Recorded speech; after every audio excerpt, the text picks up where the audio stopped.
जरा सोचो, अचानक से तुम्हारे घर में रखे बेजान खिलौने जिंदा हो जाएं और तुम्हारे ही जान के दुश्मन बन जाएं। कुछ ऐसा ही होता है हमारी आज की कहानी में। कहानी की शुरुआत में हम एक कातिल को देखते हैं जिसका नाम रेंसो है। एक रात वो अपनी गाड़ी लेकर हेंस मॉरिसस नाम के एक आदमी के घर पहुंचा। मॉरिसस करोड़ों की खिलौने बनाने वाली कंपनी का प्रेसिडेंट है। रेंसो को उसी का खून करने की सुपारी मिली थी। वह अपने स्टोर रूम में खिलौने देख रहा था तब उसके हाथ एक हरे रंग की पड़ी पड़ गई। रेंसो बाहर से उस पर नजर रखे हुए था और अब उसने अपने प्लान को अंजाम देने का फैसला किया। उसने गन लोड की और मास्क लगाकर दरवाजे की तरफ बढ़ा।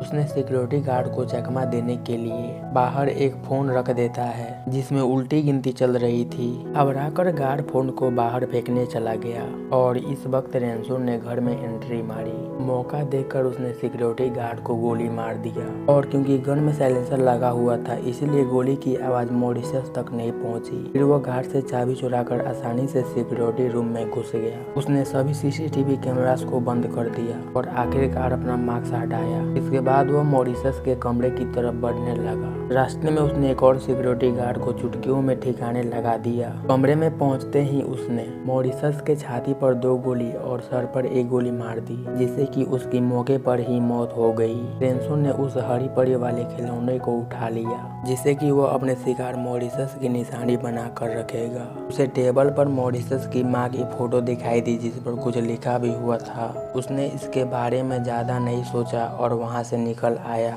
उसने प्लेन में अपने क्लाइंट को मिशन कंप्लीट होने की खबर दी और आराम से बैठ गया। थोड़ी देर बाद उसके पास बैठी एक लड़की ने उसे चिंगम मांगा जिसे निकालने के लिए रेंसो ने अपना बैग खोला और उसके बैग में वो हरी परी वाला खिलौना देखकर वो लड़की भी सोच में पड़ गई कि इतना बड़ा आदमी अपने बैग में खिलौने रखता है, लेकिन उसने कुछ कहा नहीं। बाद में उसने एयरपोर्ट पर उतर कर देखा कि मॉरिसस की खून की खबर चारों तरफ फैल गई है। तभी उसकी नजर एक बच्ची के बैग पर गई जिसमें वैसे ही एक गुड़िया थी जैसी उसने मॉरिसस के कमरे में देखी थी। इसके बाद उसके साथ अजीबोगरीब चीजें होने लगी। उसके घर की बिल्डिंग की रिसेप्शन टेबल पर भी एक हरे रंग का खिलौना था जो मॉरिसस के टेबल पर हुआ करता था। घर पहुंचने पर रेंसो ने उस हरी परी को एक डिस्प्ले टेबल पर सजा दिया जहां वह उन सभी लोगों की निशानी रखता था जिन्हें उसने मारा था। देखते ही देखते वह सोफा पर बैठे बैठे सो गया। बीच रात में अचानक से दरवाजे की घंटी बजी और उसकी आंख खुल गई। इतनी रात में कौन आया था? उसने कैमरे में देखा कि रिसेप्शनिस्ट हाथ में एक बड़ा सा बक्सा लिए उसके दरवाजे पर खड़ी थी। जब उसने दरवाजा नहीं खोला तो वह बक्से को उसके दरवाजे पर रख कर चली गई। फिर रेंसो बक्सा अंदर ले आया। बक्से पर उसी का नाम था लेकिन भेजने वाले का नाम पता नहीं लिखा था। हालांकि उस पर सिग्नेचर किया गया था जो सेम टू सेम मॉरिसस के माँ के सिग्नेचर जैसे लग रहे थे। पहले तो रेंसो ने सोचा कि बक्से को फेंकने में ही भलाई है, लेकिन फिर वह उसे खोलने से खुद को रोक नहीं पाया। खोलने पर उसे अंदर खिलौने से भरा एक बक्सा मिला जो मॉरिसस की कंपनी की तरफ से आया था। बक्से के पीछे लिखा था कि इसमें एक बोनस सरप्राइज भी है। पहले तो रेंसो ने पूरी छानबीन की कि कहीं इसमें कोई चाल तो नहीं है, लेकिन ऐसा तो उसमें कुछ भी नहीं मिला। उसने बक्सा खोला तो उसमें बहुत सारे प्लास्टिक के सैनिक थे जिनके हाथों में छोटी सी बंदूक थी। उसने एक खिलौने को निकाल कर देखा लेकिन वह एकदम नॉर्मल था।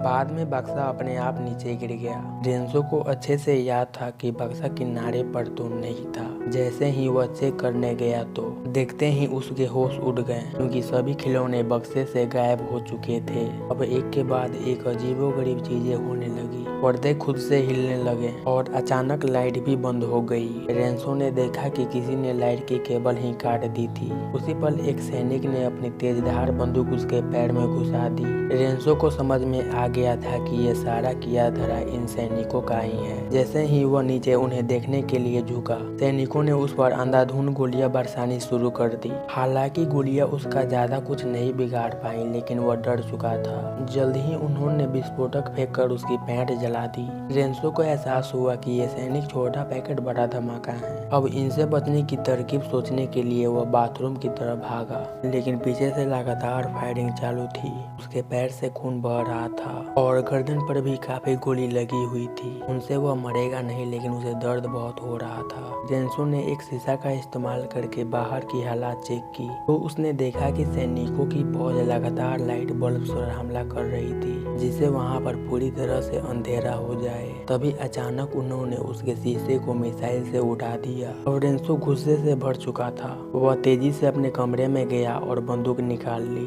बंदूक की मदद से वह किसी तरह से किचन में पहुंचा, जहां उसने अपनी राइफल छुपा रखी थी। उसने अपनी राइफल निकाली और लगातार फायरिंग शुरू कर दी। कुछ ही सेकंडों में चारों ओर शांति छा गई। सभी सैनिक डर कर छुप गए थे। रेंसो ने इसी मौके का फायदा उठाकर पूरा सोफा ही पलट दिया, जहां उसे कई सैनिकों की लाशें मिली और जो बच गए थे वह बागियों को उठाकर जीप में डाल रहे थे। रेंसो फटी आंखों से बस देखता ही रहा। उसे यकीन ही नहीं हो रहा था कि यह हकीकत है। जैसे ही सैनिक भागने लगे उसने जितना हो सके उतना सबको पैर से दबा दिया। कुछ तो अभी भी उस पर फायरिंग कर रहे थे, लेकिन जब रेंसो ने गोली चलाई तो उसकी वाइब्रेशन से आधे सैनिक दूर जाकर गिरे।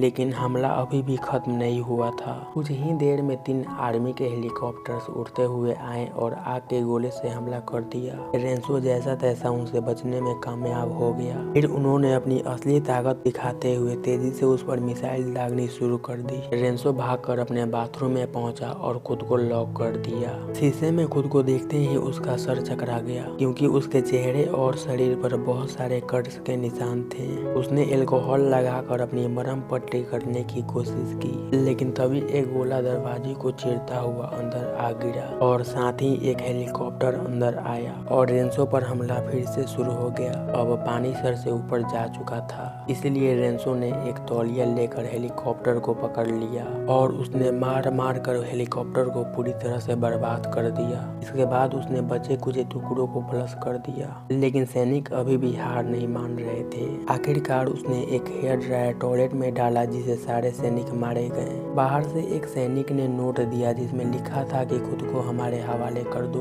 उसकी चालाकी देखकर रेंसो भी हैरान रह गया और उसने भी जवाब में लिख दिया, बाहर में जाओ सालो। और जब वह कागज रखने गया तब उसे समझ में आया कि यह तो उनकी एक चाल थी, क्योंकि खिलौनों की पूरी फौज हमला करने को तैयार थी। उनके जोरदार हमले से दरवाजे के चिथड़े उड़ गए और अब रेंसो सीधा उनके निशाने पर था। अपनी जान बचाने के लिए वह खिड़की से बाहर निकल गया, लेकिन बेचारा इतनी ऊपर से कूद भी नहीं सकता था। अब वह धीरे धीरे कदम रख रहा था। अचानक एक हेलीकॉप्टर ने उस पर फिर से हमला कर दिया। खिलौने उसे नीचे गिराने ही वाले थे कि रेंसो ने हेलीकॉप्टर को एक ही शॉट में मार गिराया। आखिरकार बालकनी तक पहुंचकर उसने चैन की सांस ली, लेकिन अंदर बैठे सैनिक खिड़की पर बंदूक तानने एकदम तैयार बैठे थे। तभी उसके दिमाग में एक तरकीब आई। रेंसो ने एक लवर डक की मदद से सैनिकों का ध्यान भटकाया और फिर मौका मिलते ही दूसरी ओर से उन पर हमला कर दिया। जबरदस्त भागदौड़ मच गई और तभी उसकी नजर और सैनिकों पर पड़ी।